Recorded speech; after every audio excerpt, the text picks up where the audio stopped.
갈증은 예고 없이 찾아왔습니다. 마셔도 이내 목이 말라오는 기이한 현상, 그것이 2009년 내 몸이 보낸 첫 번째 조난 신호였습니다. 지인의 권유로 찾아간 병원에서 마주한 당뇨라는 청천벽력 같은 진단은 집안의 오랜 내력을 떠올리게 하며 가슴 깊은 곳에 묵직한 불안의 그림자를 드리웠지요. 특별한 방법을 찾지 못한 채 그저 의사가 처방해준 알약에 의지하며 그렇게 무력하게 몇 년의 세월을 흘려보냈습니다. 그러다 2012년 운명처럼 효소라는 자연의 지혜를 만났습니다.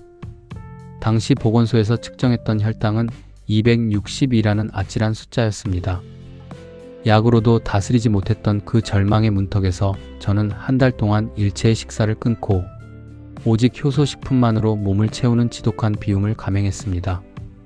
한 달 만에 몸무게가 20kg이 빠지는 격렬한 변화 끝에 보건소에서 다시 마주한 숫자는 거짓말 같은 108이었습니다.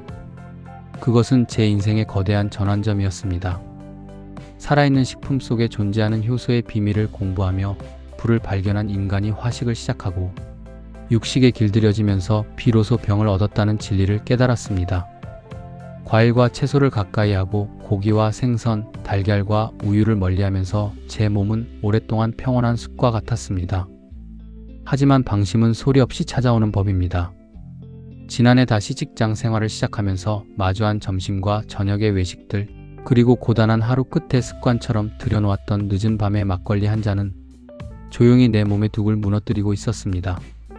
지난 3월 9일 다시 손끝을 찔러 마주한 숫자는 210이었습니다. 과거의 악몽이 다시 고개를 든 순간이었지요.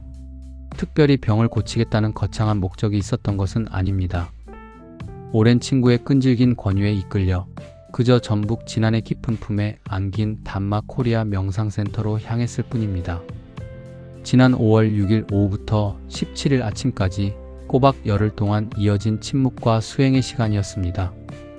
새벽 4시에 푸르스름한 공기를 깨우며 시작되어 밤 9시 반이 되어서야 끝나는 빡빡한 일정 속에서 제 몸이 마주한 것은 완전한 채식과 거친 소식이었습니다.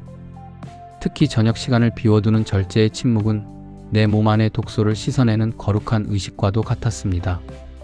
세상 밖으로 나온 이튿날인 5월 18일 아침 설레는 마음으로 측정기를 바라보았습니다.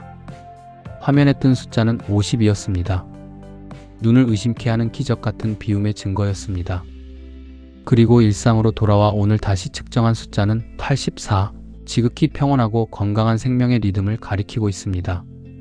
소식과 채식의 중요성, 특히 저녁을 가볍게 비워두는 것이 얼마나 위대한지 온몸으로 다시 한번 확인한 순간이었습니다.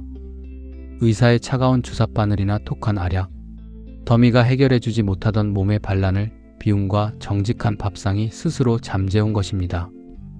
음식으로 생긴 병은 결국 음식으로 다스려야 한다는 이 오랜 진리를 이제 홀로 간직하지 않고 세상에 널리 전파하려 합니다. 인생의 후반전, 매일 아침 수많은 약봉지를 쥐고 불안해하는 수많은 이들에게 이 살아있는 기적의 증거를 나누고 싶습니다. 음식은 독이 되기도 하지만 가장 위대한 치유의 약이 되기도 합니다. 다시 문을 연 침묵의 서재에서 내 몸과 마음을 살리는 정직한 지혜의 이야기를 이제 하나씩 풀어가려 합니다. 비워낼 때 비로소 차오르는 생명의 기적을 이제 저와 함께 시작해 보시겠습니까?